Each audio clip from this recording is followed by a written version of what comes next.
5 રાજ્યોમાં વિધાનસભા ચૂંટણી પરિણામોના વલણો. પશ્ચિમ બંગાળમાં ભાજપ ઐતિહાસિક જીત તરફ આગળ. અસમમાં જીતની હેટ્રિકથી નજીક ભાજપા. પુડુચેરીમાં એનડીએ ગઠબંધનને બળત. તમિલનાડુમાં થલાપતિની વિજય એન્ટ્રી. પશ્ચિમ બંગાળના વલણોમાં ભાજપને બહુમત. 195 બેઠકો પર આગળ. દીદીના 15 વર્ષના શાસનનો અંત. ટીએમસી 92 બેઠકો પર સમેટાય.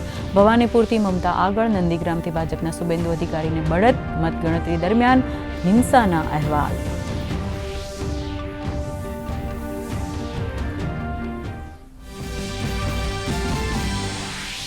અસમમાં ફરી એક વખત હિંમત બિસ્વા શર્માની સરકાર. ભાજપ જીતની હેટ્રિક તરફ. જલુકબારી ગઢ પર બિસ્વાની મજબૂત પકડ યથાવત. કોંગ્રેસનો કારમો પરાજય. જોરહાટ સીટ પરથી બીજેપીના હિતેન્દ્ર નાથની કોંગ્રેસના ગૌરવ ગોગોઈ સામે 23,000 વોટથી જીત.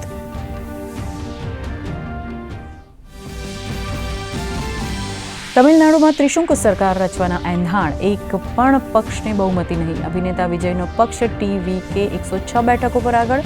સ્ટાલિનની પાર્ટી ડીએમકેના વળતા પાણી. તો કેરળમાં યુડીએફ આગળ.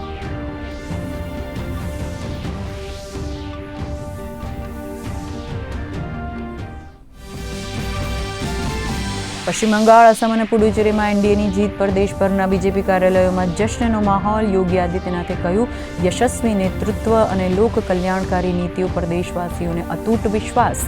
ગુજરાત ભાજપે વહેંચી ઝાલમુડી. મુખ્યમંત્રી ભૂપેન્દ્ર પટેલે પણ જીતના આપ્યા વધામણા.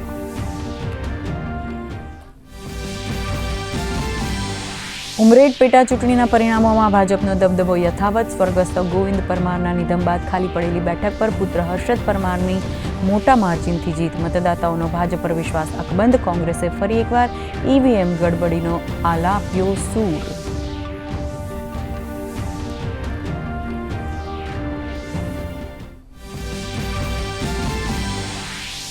ગુજરાત ધોરણ 12 બોર્ડ પરીક્ષાનું પરિણામ જાહેર. વિજ્ઞાન પ્રવાહનું 84.33%, તો સામાન્ય પ્રવાહનું 92.71% પરિણામ.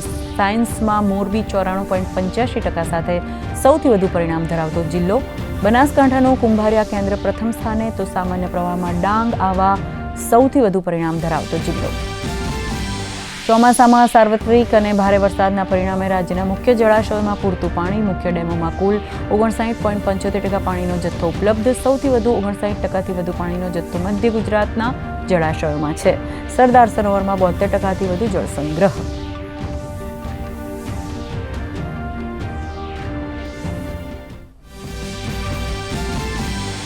રાજ્યમાં ભીષણ ગરમીનું જોર રહેશે યથાવત. અમદાવાદમાં આજે મહત્તમ તાપમાન 41 ડિગ્રી રહેવાનું અનુમાન. તો 6ઠ્ઠી અને 7મી મેએ ઉત્તર અને દક્ષિણ ગુજરાતના દરિયાકાંઠા ક્ષેત્રમાં હીટ વેવનું એલર્ટ. દેશના અનેક રાજ્યોમાં વૈશાખમાં અષાઢી માહોલ.